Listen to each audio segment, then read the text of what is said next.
Hello, everyone. Welcome in. Thank you for joining.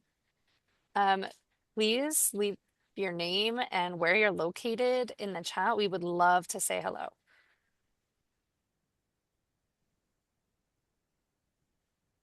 We'll get started in just a few moments.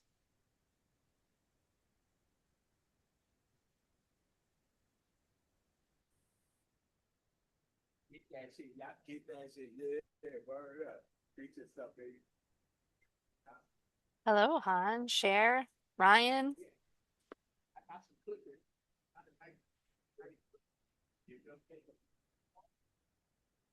Smith, Brent, Scotty. Hello.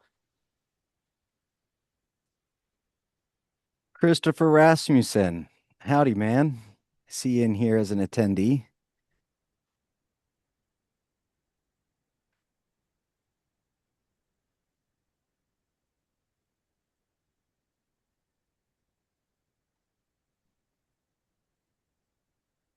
Hello, hello, hello.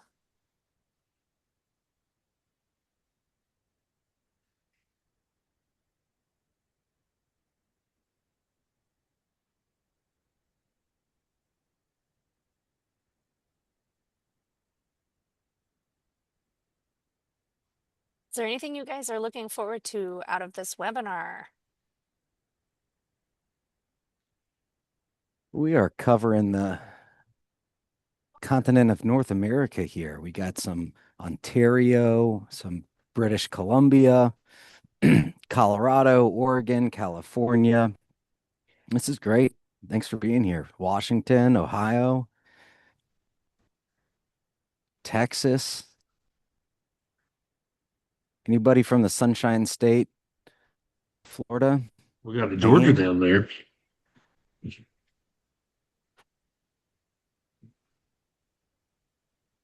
Tennessee?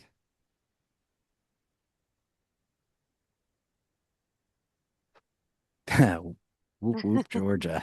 Hey, Agree, Amy. Amy. Indiana. I bet we've I got got one person from every state here. I got the privilege of attending the IU Oregon game in Atlanta with Jason here, and we were invited to go from our friends with SingleOps. So we were hanging out with Taylor Gould and Mark Sedgley's kids watching the game there. It was tons of fun. It was 95% IU and maybe 5% green shirts there. It was a super fun game to watch. That's awesome. Jack, hi from New York. Hey, dude. I'm normally in Florida, but I'm in New York right now. All right. I think we're kind of evening out. I think this would be a great time to start. All right, let's get this show on the road. Hello, everybody. My name is Alex Albritton, and I am the business support specialist here at TCIA. Thank you guys for joining us today for our Business Solutions webinar, Built for Spring, How Tree Care Leaders Align Sales, Safety, and Crews Before Volume Hits. This is sponsored by the amazing SingleOps by Granum, and it's led by Jason Lee, owner of Skyfrog Landscaping, and Jordan Upcavage, Vice President of Independent Tree. We would also like to welcome our guest speaker, Priscilla DeRubis, Vice President of Lynch Landscape and Tree. Before I hand it over to Jason and Jordan, just some housekeeping. The presentation should last around 30 to 45 minutes, and then there will be time for Q&A at the end. During the presentation, we are going to keep everybody muted, except for the speakers. You will have the ability to ask questions at any time during the presentation by utilizing the chat option. We actually encourage you to toss any questions you have into the chat because our speaker will be keeping tabs on what you want to know. The chat will go directly to us as the host and panelists who will either answer your questions directly in the chat or will ask the speaker during or after the presentation. We'll also be providing a quick survey at the end of the presentation that I ask you to please respond to. Your feedback will help us to improve future webinars. We will also be posting a recording of this webinar on the Business Solutions page of tcia.org, as well as YouTube, our YouTube channel. And that'll be posted within the next few days if you would have others who want to review anything mentioned today. All right, let's jump right into it. I'm really pleased to hand it over to Jason and Jordan. All Awesome, right, man. Alex, thank you so much. Jason, your name is first at the top of this slide, so take it away, bro. Awesome. Thank you very much, Alex, for having us on today for this webinar. As you mentioned, my name is Jason Lee. I own Skyfrog Landscape in Gainesville, Florida. We're a full service design, build, maintenance landscape company. We do a minimal amount of tree work from the ground and a little bit of plant healthcare within our scope of work. Jordan and I met post college and also host the Green Side Up podcast together. And Jordan, take it, man. Thank you, Jason. My name is Jordan. I am part of a family-owned business, which is Independent Tree Service in Tampa, Florida. My dad, Jerry, started the business in the late 1970s. So we've been in business for 48 years. And my sister runs the office, and we have a fleet of crews that go out, employees wearing hard hats. We have 5 certified arborists on staff, and we do a lot of tree pruning. We do tree removal, and we have bucket trucks and wheel loaders and lifts and grapple trucks. And we also do plant health care, which I'd like to touch on today as far as helping getting ready for spring. Getting our act together for plant health care was critical for that. So I'll share some stories about that. And we specialize in saving trees. So supplementary support, bracing, lightning protection. We kind of found a niche there of being one of the few people that perform that work and perform it well. So you're going to hear from a family-owned business and how we operate in Tampa. And Priscilla, I'd like to pass the mic to you.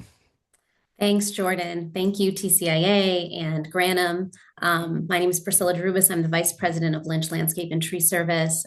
We are right outside of Boston, about 20 minutes outside of Boston in Metro West. We're a high-end residential multi-service landscape company, maintenance, design, build, irrigation, tree service, fine gardening, plant healthcare.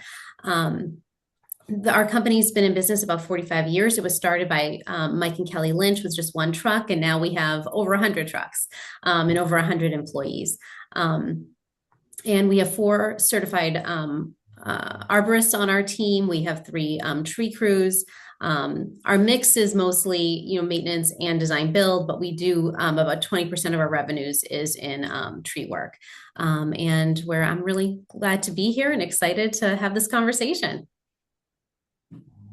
Awesome. Well, let's jump into this. What's our first topic here? Okay.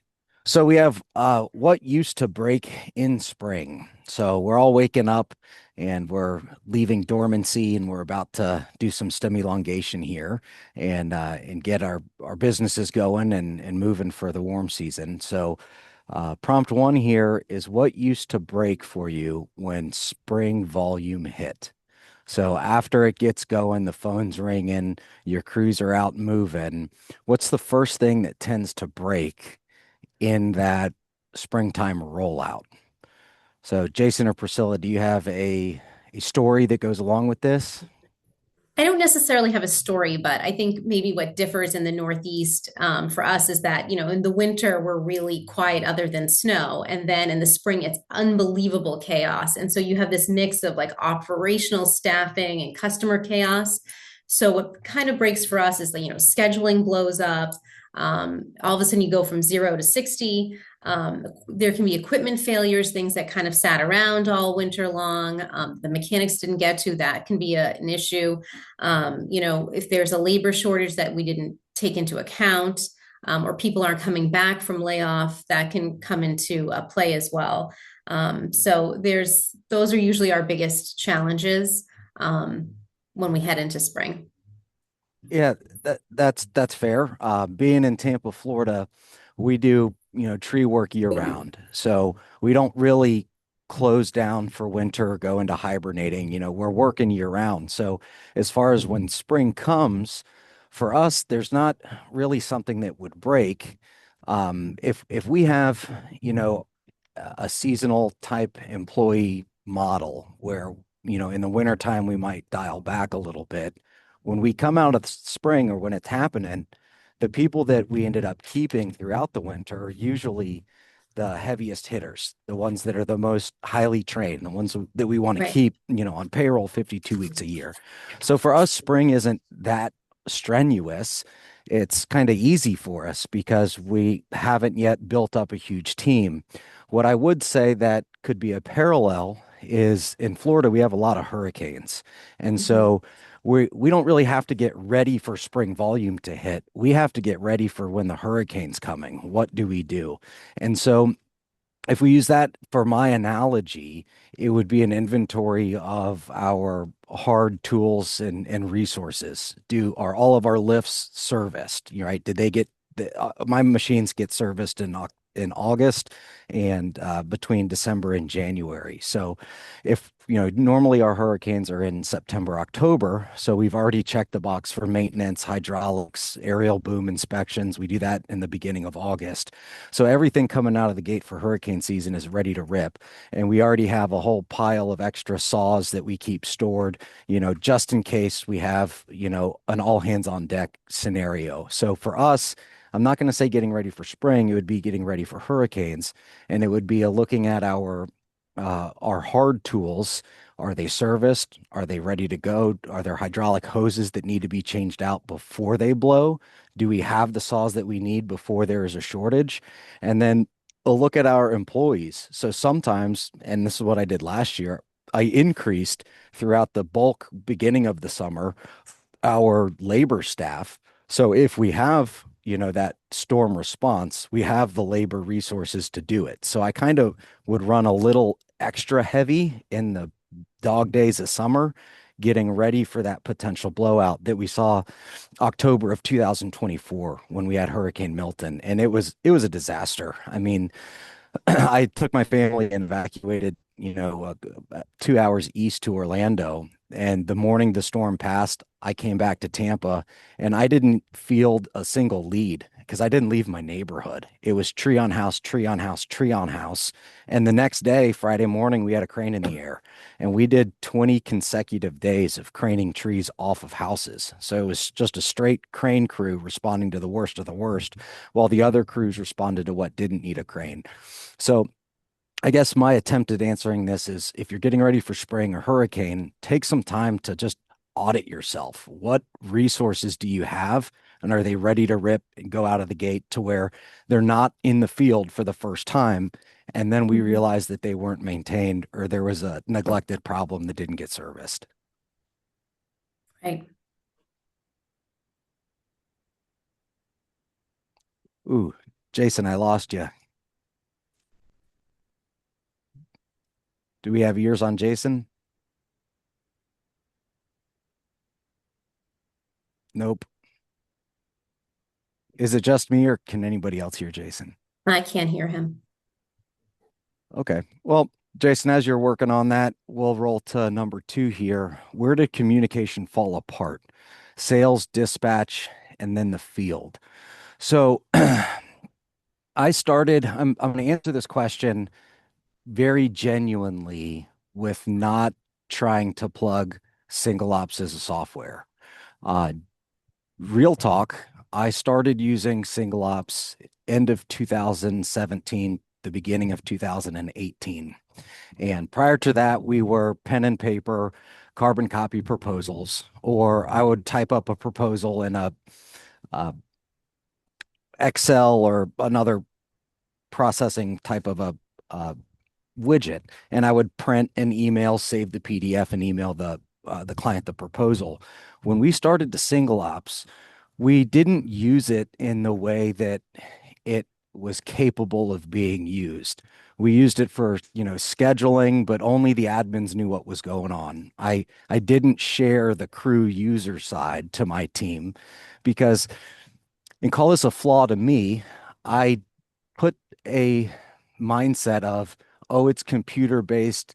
They don't know how to do it, or they don't want to learn how to do it. And I set a ceiling that didn't need to be set.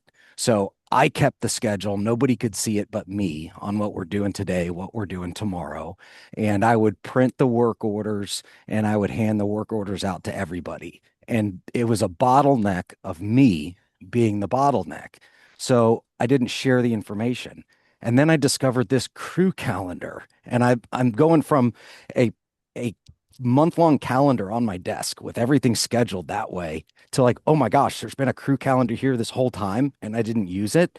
So I started using the crew calendar and assigning jobs to crew leaders and gave them a login. And I stopped printing out work orders and handing it to them. I said, hey guys, here's your login. There's a computer in the shop. You can pull it up on your phone if you want, or you can print your own work order at the shop if you want a hard copy. So have like not setting a ceiling to my team and allowing them an opportunity to be a little more visible of what's going on took so much effort off of my plate for them to have that information. And now I got teams that are looking at what they're going to do tomorrow on Friday. And they say, oh, I see that I need 15 sheets of plywood. That's on Chris Kidd's truck. Let me go ahead and get that in order at the end of the day, Thursday. So it's less of a cluster come Friday morning. So giving the visibility and empowering our team to do things that I put a ceiling on them ignorantly, or not just poor leadership. I put a ceiling on them. So removing that and giving them opportunity just made my life way easier. It made their life so much easier. And now on the fly, if a crew gets done at 1 o'clock, we can stack another job on them, upload it to Mhm. SingleOps and say, hey, Damien, refresh your SingleOps. There's a whole nother work order right there. All the crew notes are there about whatever detail, the gate, the squirrels, the client's personal preferences of whatever, it's all there. And so it just made my management of it so much easier. Um, so that as far as where did communication fall apart, it was because I was hiding it. I was keeping it all to me. Um, and opening that up just made my life so much easier. Jordan, I'm going to jump in here. I had one comment that came through that just said that there was some great appreciation for the quote of audit yourself. So major kudos and shout out to that. Thank you, Nicholas, for your comment there. Two questions came in, and I think that they're pretty quick ones, so I'll just jump in with them.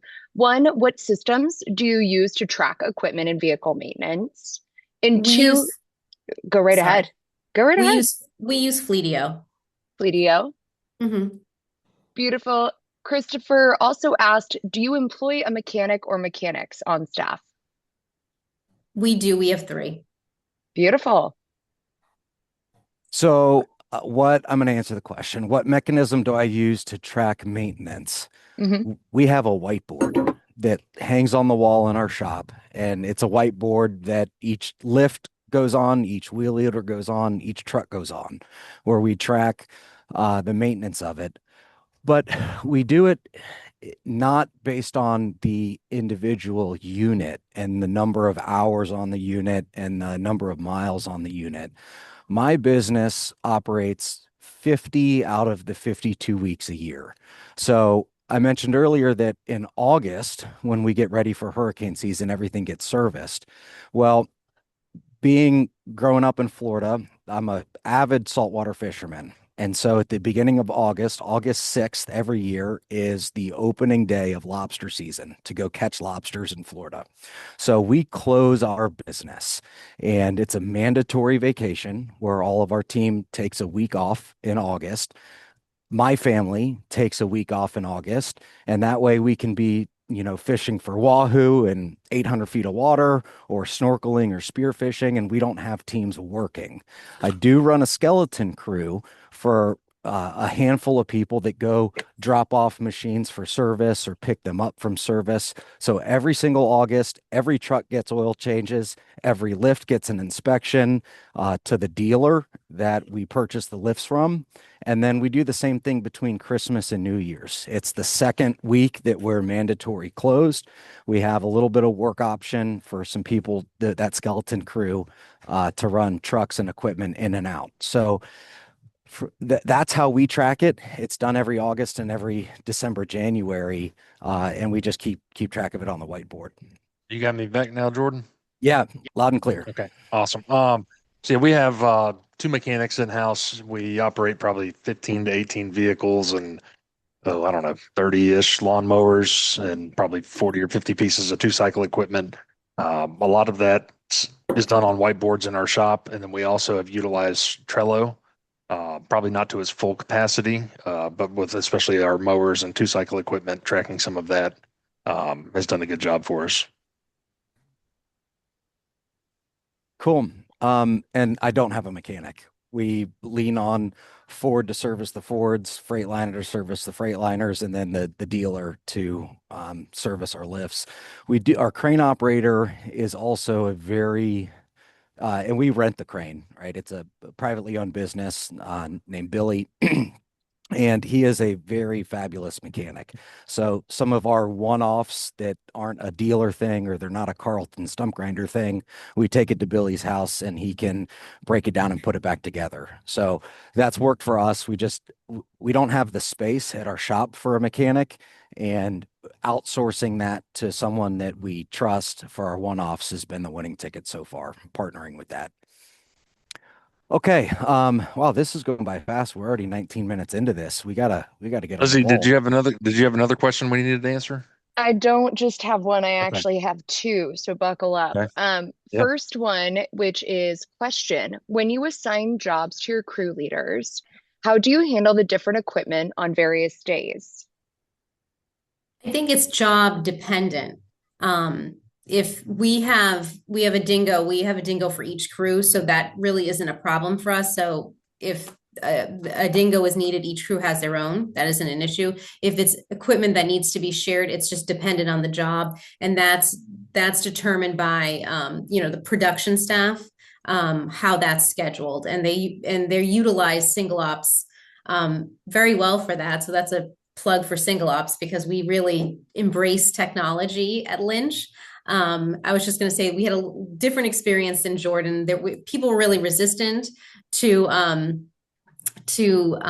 switching to going on to SingleOps when we did about 6 years ago. But we pushed it, and now the whole company embraced it. It took about 2 years. It wasn't easy, but everyone embraced it, and now it's just in our rhythm every day to use it and to utilize it to its full potential. So for equipment, it's really job dependent. That was a long answer, but it's job dependent. That's okay. Follow-up question, what is a dingo? It is, you know what, somebody who has better experience with equipment could probably answer that better than I can. I know how much they cost because I take care of that, but I've never used one. It's classified as I think now mini skid steer would be the proper term, or compact utility loader. It's a small track machine that is various sizes and lifting capacities, but Dingo specifically is made by Toro. Multiple Thanks, Jason. attachments, branch managers, little baby stump grinders. We use them for trenchers, buckets, forks. It's a very versatile piece of machinery. Rockin'. I know how much they cost. And then the way I do it, each crew is structured differently. So I write something that's called the world, right? This is the football plays of what happened today in independent tree service. So we have Chris Kidd. He drives an F650 with a nifty SD64 and a Giant. We have Curtis, who has a Forester unit bucket truck. We have Damien over here with a nifty 50 and a Ditch Witch Zahn.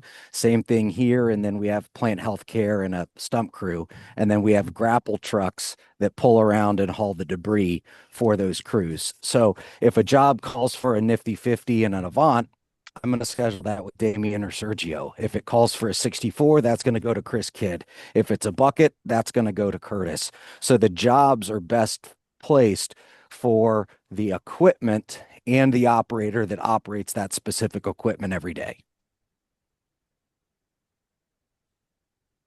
I hope that answered the question. So we have here, let's blend 3 and 4 together. What surprised you most about peak season pressure? When did you realize your systems weren't built for scale? What can surprise me about peak season pressure, I'm going to call it burnout, right? In Tampa, Florida, it is hot as can be. And when we're busy, we could be multiple weeks booked and people can't wait. They need it done sooner. And so we start trying to work Saturdays and pull the overtime. And we have it's like pulling teeth sometimes to get people that want to work on a Saturday. And I'm over here going, oh my gosh, it's time and a half. You would think everybody would be drooling for the opportunity. But I think a lot of our people, they're family people, their moms or their dads, or they're normal people, and they're getting burnt out, and they just like to have 2 days off work. So what can surprise me is in peak season, when there's peak money, we can have people really appreciating the time off, and they're not really caring about an extra 8 hours of overtime because they just want to chill out at their house. And rightfully so. I covet my own weekends. Priscilla, what do you guys see? I mean, you're up. Jordan and I are, since we work year round in Florida, we're not. You guys in Yeah. Massachusetts are the viewers or listeners that are listening in from Ontario and Canada. I mean, you guys have much more of a, you know, Dense. Yeah, stop, it's yeah, kind stop of, to yeah. start. Yeah. At this point, nothing really surprises me about peak season, but I think what did surprise me in the beginning, how intense everything gets and how quickly it gets intense, because it just seems like we're about to start our season next week. We've had enough snow melt finally to start our season, and it's literally going to go from 0 to 60 like that. And I think that's what always surprised me about it, and how the pressure that we always called it 90 days, about 90 days of hell to get from April to the end of June. It's that intense. And I think that everyone gets very amped up. A lot of, feelings come out. A lot of disagreements can happen. And I think that's what was surprising to me in the beginning. At this point, nothing surprises me. To Jordan's point, trying to get people to work, some overtime on weekends, that can always be a challenge. And that surprises me too, because I'm like, don't you want to work a little bit more when you can? Because in the summer we do scale back a little bit on overtime, just because our season kind of, with residential, it ebbs and it flows. People go to their summer homes in the summer, and it tends not to be as such a demand in the summer for us, but then picks right back up in the fall. So I think that is what surprised me. What Yeah. about you, Jason? So when we just kicked off especially for landscape maintenance, for us, we call it in season, out of season. We're a full service landscape company. So our Mhm. design, build, install, we roll that year round down here in Florida. But for us, we get this false sense of security in Florida because we go to every other week on our maintenance schedule. And so we just Mhm. kind of we lulls us into this sense of security. Well, this week we went back to our full summer schedule. So this was kickoff week, and it was very timely that we're doing this webinar and this is the topic. So, for the past 2 or 3 weeks, we've been, double checking all of our equipment. Our mechanics have been going through everything. We're optimizing our schedule to go from, at the end of last year, we run a flex 4 day schedule where we're running 410s all season. But as we sell extra contractual work, we'll build out a Friday schedule. And then generally at the end of the year, if we're adding a crew, we add it right now. So we added a crew going into springtime right now. So we're filling out all of that schedule, some changes compared to the end of last year. And, from where it used to be natural catastrophe when this moment hit this week, knock on wood, it's only Thursday and we have a little bit of work to do tomorrow. Hasn't been that bad. On Tuesday, got a call from our operations manager.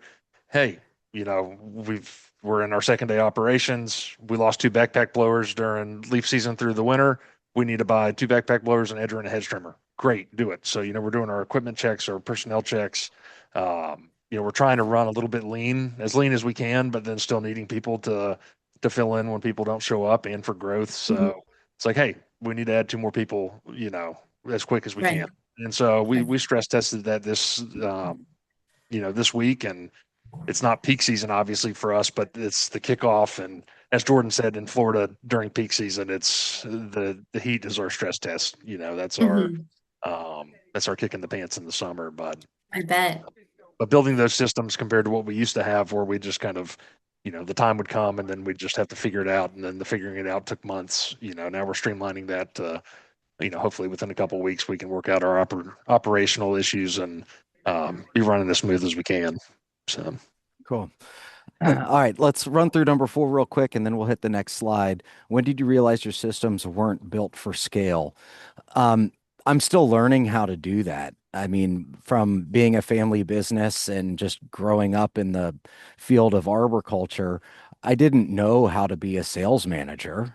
I have a salesman that works for me, and yeah, I've never had formal sales training, and I do a ton of sales. So learning how to be a sales manager was it's a never evolving journey, and then learning to lead all these people, learning to get the culture of independent tree service of what I and we as a team want it to be. And so what I realized to go back to number one about software, me being the bottleneck of information is the barrier to scale. I need to remove myself from the bottom of that funnel so it can flow seamlessly. And I need to empower other team members to be in a leadership role, be able to make decisions, win from those decisions and learn from the wins, fail from those decisions. I celebrate failure all the time because we learn something from it. And if we never try, we're never going to get better than where we are today. And I'll echo that with plant healthcare. I have a story about that. That's right now. It's awesome because I took the reins out of my hands and put them in somebody else's. So Priscilla, before we started the webinar, it seems like you all run a pretty substantial business up in Yes. Massachusetts. You know, Yes. are you in a point of scaling, or are you all kind of stabilized with your growth of revenue, or what are you all doing? We are pretty stabilized at the moment, but there's always room for growth. We always hope for growth, but at the moment we have our arms around where we are, and it took us a long time to get there. I would say probably in the last 2 years, I feel like we've had the biggest handle on things, which has been phenomenal. I think that the right people are in the right places, and I think to Jordan's point, that's hard. You have to give up your control to do that, right? For myself personally, I had someone tell me that I had to delegate, and that was the hardest thing for me, was learning how to delegate. And it was giving up that control that was very hard. And I know the president of our company, he had a hard time with that too. And I've noticed with all of our divisional managers have seemed to have a hard time with that too. So once you kind of get the right people in place underneath you and you kind of build that support structure, I think you can build your company the way you want it to. And I think we finally got the right people in place, and we seem to have our arms around it now. We do want to grow, but I think we want to grow at a less intense scale than we have in years past. Growth is good, and that's what we want, but we need to be able to keep our arms around it and keep the right people in place. Cool. I think growth is always Yes. coming from a point where we are putting the people into the positions now in the right seats so that we can Yes. scale and grow at a Yes. little bit more of an intense space. But looking into the 5 to 10 year vision that I'm casting, it's like, okay, we're going to hit a point where we're going to hit that comfort level. And then what do we do at that comfort level? And I think you always have to, a Right. business is always going to have to grow to create opportunity for employees at some point. Exactly. But it can, once you get to that healthy spot that it seems like you guys might be at, then it might be a little bit easier to just grow and nurture. Yes. We definitely want to continue to grow, but I think we need to enjoy where we are a little bit, because it took us a long time to get there, and Yes. not get too crazy again and say, oh, let's, go in this direction or that direction. I think we need to move a little bit more slowly, because it seemed like we had several years of being very fast growth, and that's hard to get your arms around. Our friend Tony Bass tells us that we have to have the courage to stay in that spot. So, and not It's have hard. it is. It is, because I've even struggled. I've had this conversation with several people here. It's like, oh, kind of feels boring after a while, because it's been so intense for so long that it's like, oh, it feels like what's next, like so. All All right, right. let's jump I to the was next going to slide say, here. do you guys want to do a round of rapid fire questions that we can Yeah. kind of just make the quick answers? Sure. Yeah. How many office admins do you have utilizing the scheduling feature for tree crews? We have one that works specifically with the tree crew. But each Okay. division has their own admin. Mm-hmm. Jason, do you have tree crews? We do not have tree crews now. How many So we have office an admins do you have utilizing the scheduling piece of SingleOps? I'll change it that way. Sure. So no, I have an office manager and she has an admin assistant, and they dual share the scheduling responsibility. Um, Michelle's our admin assistant, and she champions a lot of the scheduling and moving of jobs day to day. But we run 6 maintenance crews, 2 install crews, and a fertilizer technician and an irrigation. So we're running 10 different schedules through that she manages. Wow. And Jordan? So I run 4 tree crews. I had 5 last year, and I actually had to lay some people off and shed a crew in November. So I run 4 crews, and there's 3 salesmen in the business. There's myself, there's my salesman named Marty, and then my dad Jerry does some sales as well. Marty and myself do the lion's share of the sales, and each of the 3 salespeople schedule their own work. So the salesperson has that intimate knowledge of the client's requests or whatever permit approval. The salesperson's responsible for the permit and for the scheduling. So on the crew calendar, we'll know that we have a bucket crew, a Nifty 64 crew, and 2 Nifty 50 crews. So we'll tag our jobs in there, how it best fit. And then we'll also look at, okay, where are the crews in the part of town? Oh, we have 2 crews in Seminole Heights. I have a bucket job. Oh, there's an open bucket also in Seminole Heights. And then we can structure them together to be that support system if a crew gets done early or a crew has a problem. We're not just smattered across the whole county in a bunch of different directions. So the crew leader does that scheduling. And in SingleOps, if I do, let's say it's a half a day job for a Nifty 50, I'll assign my job there, and then I'll create a task assigned to that crew that says half a day open, assigned to Sergio.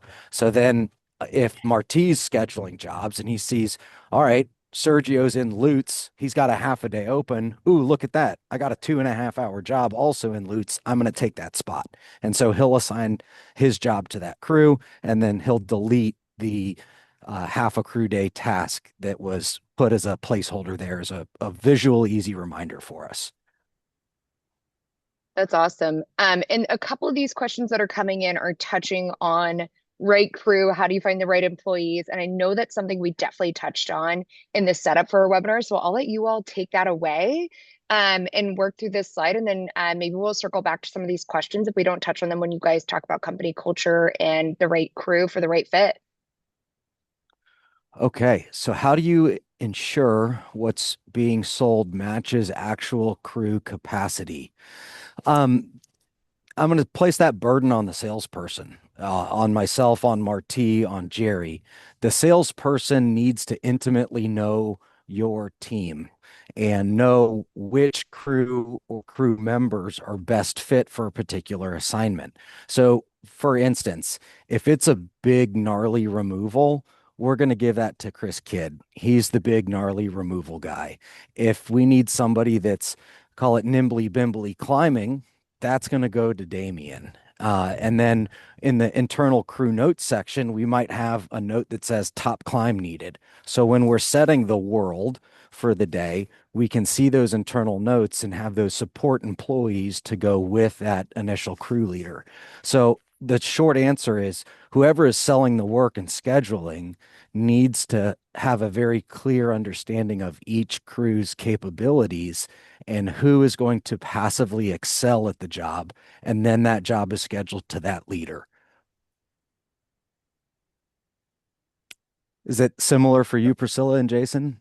I think I agree with you. I think that that's really important. I think for us, I think one of the biggest shifts probably for us and having what's sold and the actual crew capacity was probably SingleOps really helped us with that. Because now we can see everything. Everyone can see everything, crews, what's sold, backlog. Whereas before we really couldn't really see that. So it was more on the salesperson to really take a look at that. But now that it's so visible, I really credit SingleOps to really helping us with that. Cool. And I think it's in anything that we're doing, and I would imagine in the tree care industry, you're still bidding budgeted hours, so you're Right. still it's a service based on time. So especially in our world in the landscape industry, where it doesn't matter whether we're doing maintenance or building a back patio or making a lawn application, we're still bidding X amount of time that this is going to take with this materials. So it's getting that budgeted hour and then tracking the actual. So for us, it's, what the crew can do. Yes, the size of crew. Of course, we're going to, have if we have a commercial maintenance crew, it's going to be a 4-person crew. Yes, we're going to compare those crews with that type of job, but it doesn't matter what it is, as long as we're having that comparison of tracking the actual hours based on our budgeted hours. So, and we do that through SingleOps. All of our crews have a tablet. Right. My office manager was down at the Verizon store today. We were working on getting three or four of our tablets, updated and back in the loop so that they can, talk to each other and talk to the internet and SingleOps. And we're punching in and out of every job, and we look at those jobs on a weekly and monthly basis. And then at the end of the year for us, it's a big deal, especially on a recurring contractual accounts, to pull those hours from across the year. And so it's a great asset for us to have, to be able to do that through SingleOps and track everything. So that's how we're ensuring what our crews are doing. All right. So what changed when you tightened estimate standards? So the answer is I didn't tighten estimate standards. I made it easier for the three of us salespeople to sell the same thing. And we use a fair number of templates and auto-populated descriptions of items.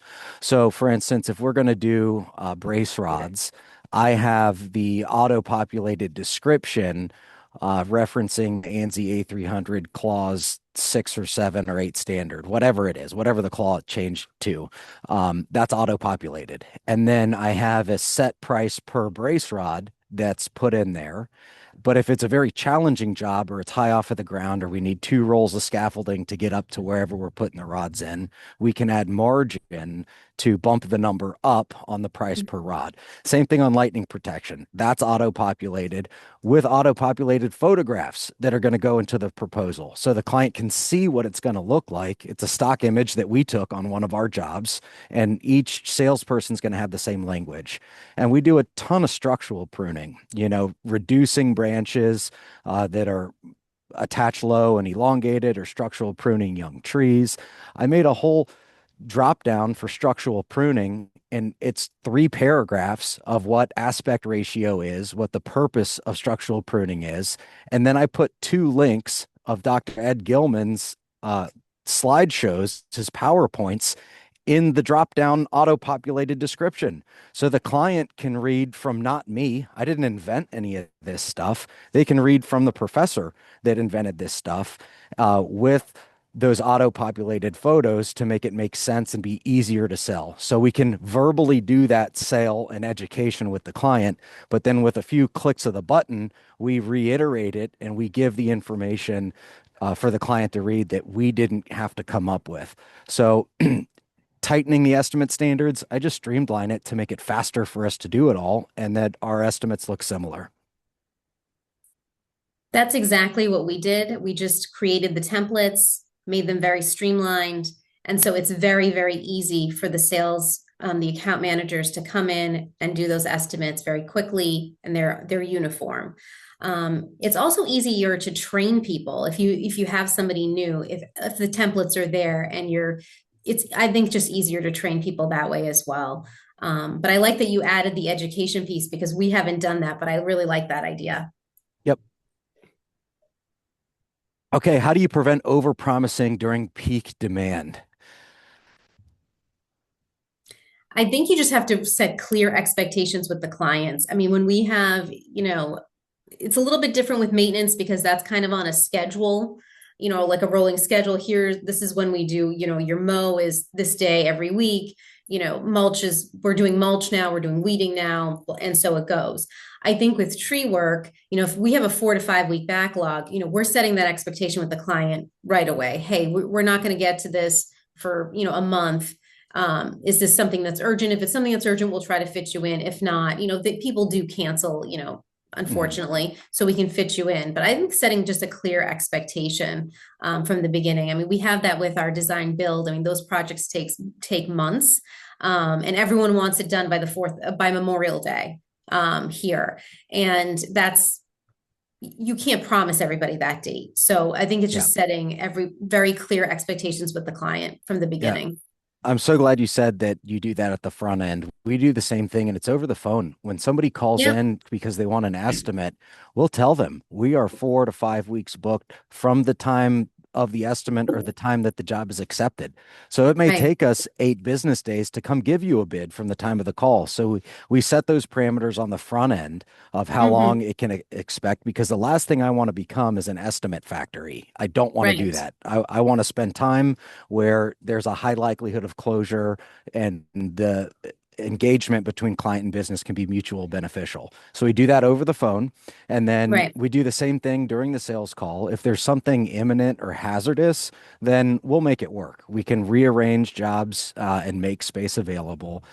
But what we also do is in the peak summer and rainy season, we keep an entire crew unbooked each week. So I keep 5 open slots per week. So it got rained out, or we got half of the job and then the rain came. Well, where are we going to fit them? Or are we going to come back 4 weeks later and finish the job? So we keep an open crew 5 days a week for the builder that didn't plan accordingly and has the, oh no, my trusses are coming. Can you come tomorrow? So we keep those little sneaky spots in our schedule for safety issues and then contingency for rain out or employee issues, sickness, what have you. We try not to, well, we try not to overpromise by just underpromising. And like you said, Priscilla, with the design build, with the design build portion of it, that's reality, bud. It's Yeah. whereas we're running a, Jordan and I just had a, well, it might have been on our this week's episode or today's episode of our podcast, but we were having the same discussion of Jordan runs a very rigid schedule where he's setting specific jobs for specific days 6 weeks out. Well, in the springtime with design build, like, we have no idea what's, yes, we're going to give you, we're 8 to 10 weeks out. Great. Right. Hey, 2 to 3 weeks before, hey, we're 2 to 3 weeks out. Well, hey, your job's going to happen next week, but if it might not be till Wednesday, but if shit hits the fan on Monday or Tuesday, we might not start till Thursday or Friday. So it's such a Exactly. sliding thing when it's not a finite thing, when we have jobs that are ever changing in that world of materials and add-ons. And, it seems like Permitting. permitting. It seems like the tree side of the business is very well, no pun intended, but very more cut and dry. It's seems like a more finite scope of work. So we in our business, Right. we try not to we do under promise so that everyone knows it's springtime. There's a lot of things going on, lots of moving parts. And then, we do hit the point where we're ahead of schedule. And sometimes we're, hey, Right. can we start your job tomorrow? Yeah. So, that might only be 20% of the time, but that's the way we're operating. Yep. All right, let's go to the next slide here.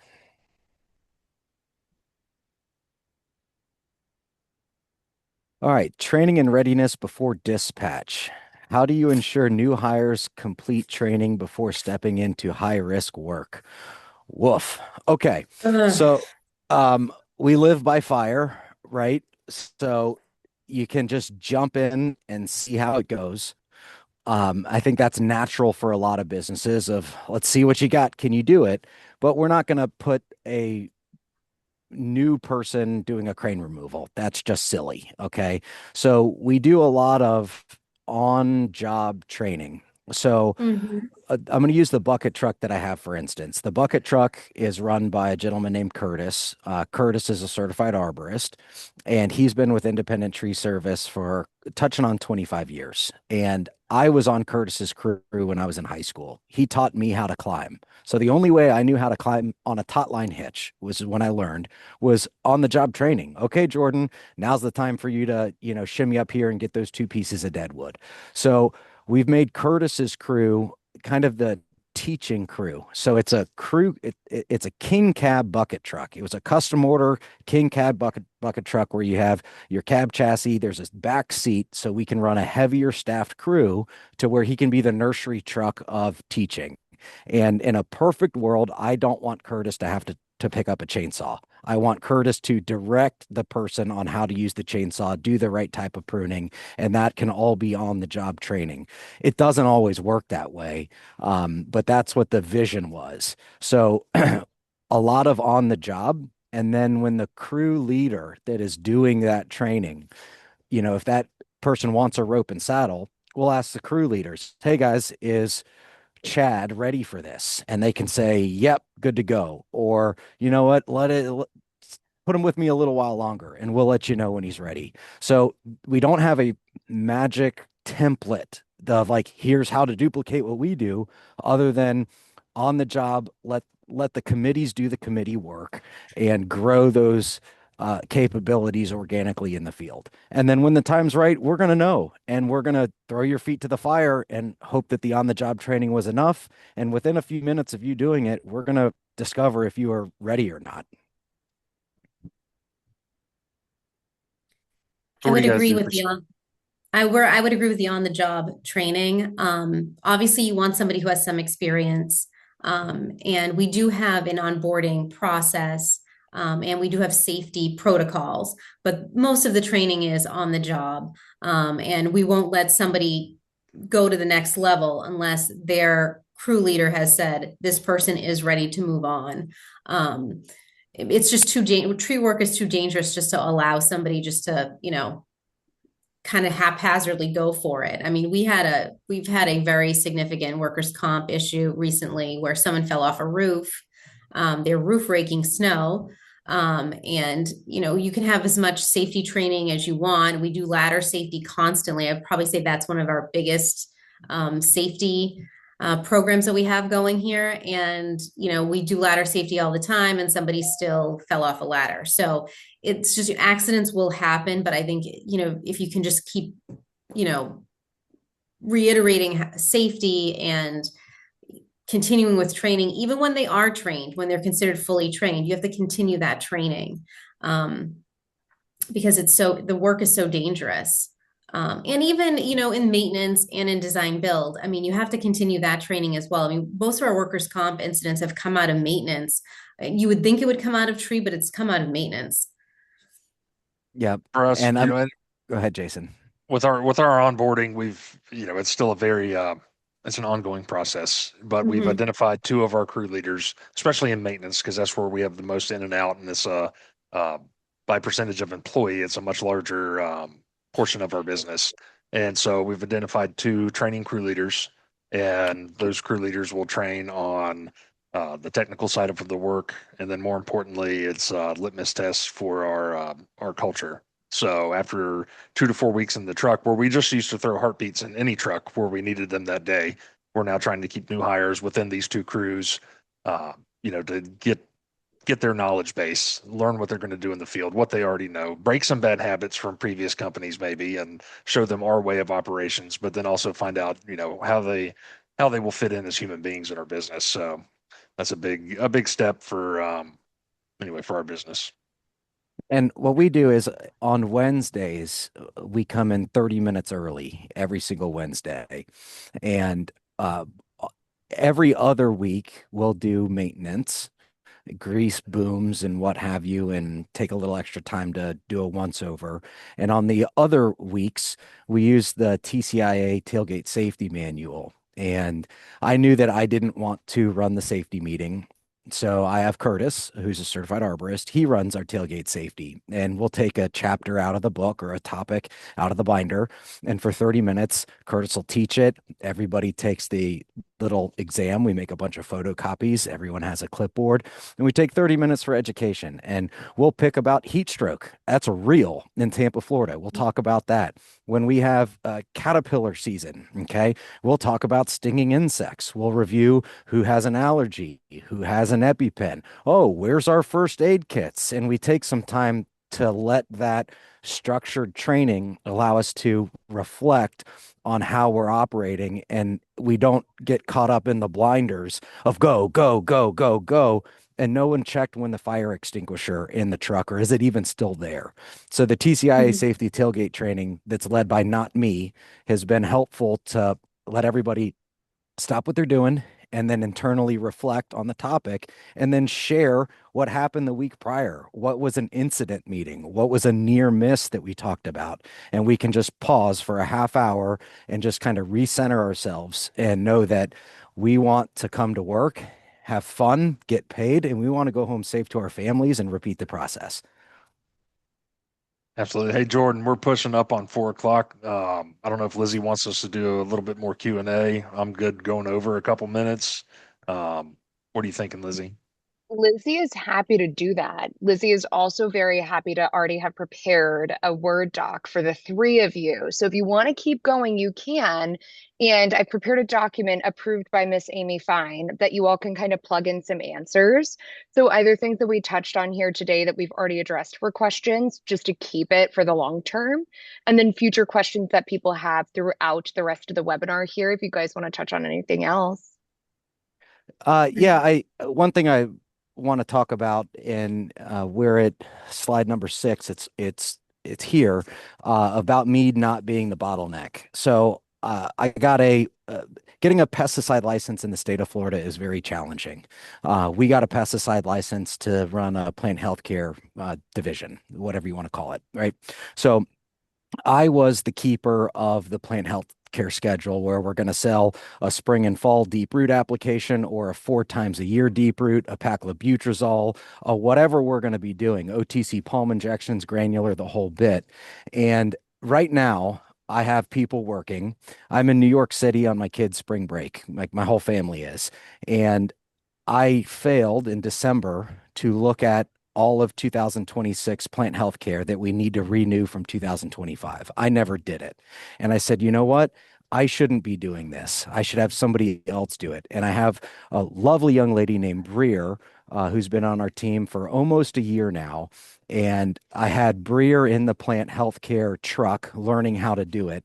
And I said, Breer, we're going to sit down. We're going to meet in my office. We're going to spend all Friday together. I'm going to teach you SingleOps. So she brought a laptop, her own computer, to the office. I said, oh my gosh, this is amazing. And I showed her how to do a template of a 4 round deep root where the auto populated winter, spring, summer, fall verbiage goes, what we're going to apply during a nitrogen blackout that we have. And I showed her how to do the schedule. And I said, okay, Breer, I want you to contact all of our plant healthcare customers, and I want you to give them a phone call and send them a proposal for 2026. And if they accept, you're going to set the schedule of the months that you're going to do it. Some of them are on autopilot, where just keep rolling with it. And where I had a problem, and I learned this, I sold some clients a 4 round deep root 4 times a year. And out of laziness, I just renewed it for 2025. So we show up in March of 2025, and the customer gets the invoice and they're like, hey, Jordan, I signed up for 2024. I never signed a contract for 2025. I didn't want it anymore. And I was being rather cavalier with it and just out of laziness assumed it. And I learned a lesson. Her name was Mrs. Rosen, was my client. And so I didn't want that to happen again. So we were in the office for 9 hours that day, and I taught her plant healthcare. And then all of this week, as I'm in New York City here, she is going through our 2026, and she's building her own plant healthcare route that she ran today, that she ran yesterday. It was all done by her. And I removed the reins from my hands and I put it in Breer's hands. And the amount of information that she was building back into the crew notes based on observations of Mr. Overstreet, the oak tree near the driveway could really use it. It's looking worse than it did when I was here 6 months ago. And I said, Breer, this is the prime time for you to contact him, for you to upsell and you to take this and run. So removing that plug of the bottleneck from me has made my life so much better that I'm not staying awake till 2 o'clock in the morning trying to do all of this, and that we're actually able to give a better product to our client by giving somebody more time to do it, and I'm not always in a hurry forcing the same thing down the throat here.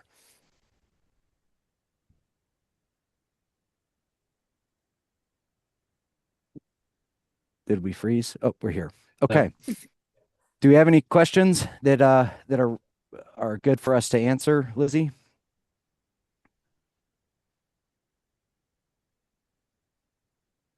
I lost my little video link there. I was almost beat by the technology. I actually have a full page for you of questions. One of which was, that I think would be really important is how are you finding the right crews? How do you know that you need more crews and more people? Take it away, Jason.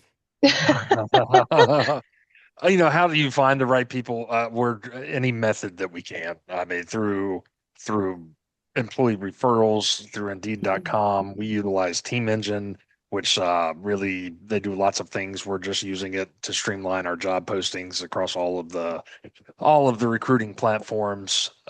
Bringing people in, it's always going to be a challenge for everyone, and it's just siphoning through all of the applications and all of the people and the people that do interview and hope they show up after you offer them a job. I mean, the whole thing. And once you get the people Mhm. on board, for us, and we do a lot of contractual maintenance. So on our maintenance side of things, we're budgeting for, 40,000 man hours for the year. So it's very simple for us to look at and say, hey, we're going to need this many people for this amount of time across the entire year.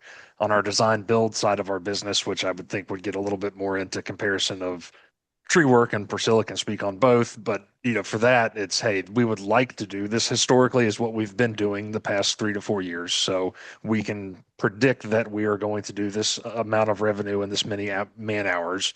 And through these marketing efforts, we'd like to grow this division by 30%. So if we're going to do that, we'll assume going into springtime right now, and we're actively making these hires right now. So we're past the point of our presumption, and I'm actively trying to hire 3 more people. So I'm adding on 6,000 more man hours so we can grow by that 30% in this division right now.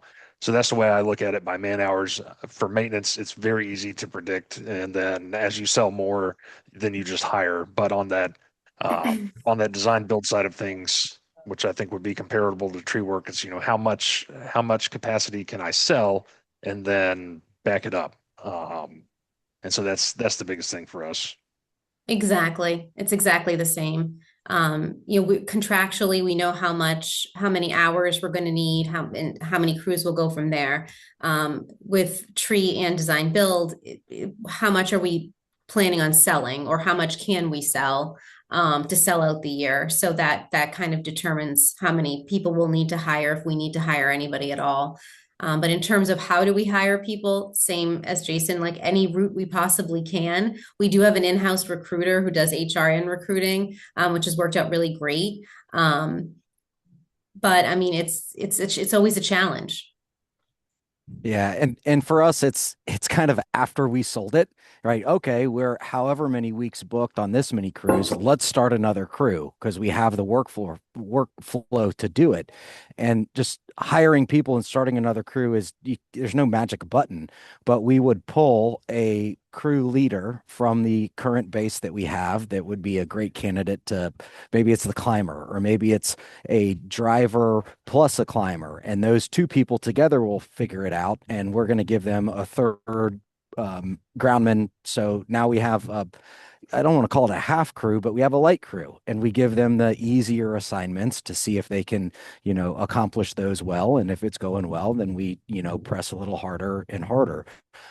There's no easy way to hire people other than, every route to tap. If it's Indeed, if it's Craigslist, we have people who have their sons working for us. We have cousins, friends Yes. working. And even if it's temporary, we had a friend working that was going to go into the police academy.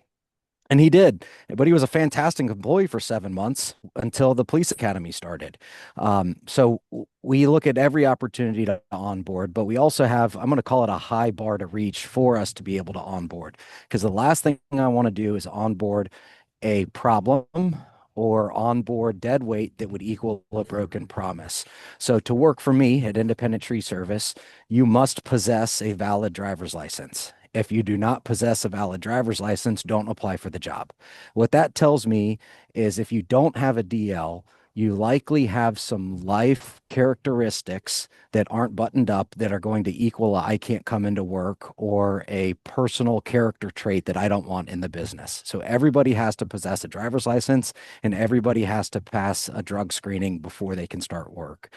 So we set those two bars, and Maybe we have 99% of the applications don't meet those two criteria, which I'm going to celebrate that. That's 99 problems that I didn't have to have. And it's the one person that did qualify that's likely a better quality person that's going to fit into our culture of nobody wants to accuse somebody of rifling through their bag or stealing something. We want to work with good people that we trust, and we have the same values between all of us. Exactly. All right, I'm going to go ahead and wrap this up. It is 4:03, so we are at the end of our session. Really great session, by the way. Thank you guys so much. So yeah, thank you again to Jason, Jordan, and Priscilla for your time, your expertise, and your support of the industry. And big special thanks to SingleOps by Granum for sponsoring today's webinar. If you do have any questions, please contact us at businesssolutions@tcia.org to speak with one of our team members. I did post a link in the chat so you can sign up for and register for our upcoming webinars. I'll be sure to include the PDF of the checklist from SingleOps in our follow-up email, as long as some answers to the questions that we couldn't get to today. So thank you guys again for joining today, and we hope to see you soon. And Alex, if I can plug this Yeah, real quick, sure thing. Jason and I's podcast is called Green Side Up, and we drop episodes every Thursday on Apple and Spotify, and we can get deep in the weeds on very specific topics. So feel free to give us a listen. Apple, Spotify, it's Green Side Up podcast. You can reach out to Alex or Jason or I if there's a topic that you want us to cover or something that's very acute. We'll be happy to just be overly transparent and real on how two professionals are running green industry businesses and all of the struggles and wins and fails that we come across every day. Thank you, Jordan. All Absolutely. right. Thanks It's for really having us, nice. Alex. Thank you. Thank Yeah. you so Thank you much. guys Thank for you. joining. Thanks. Have a great weekend. Bye-bye. Have a great weekend. Bye. Thank you. Bye.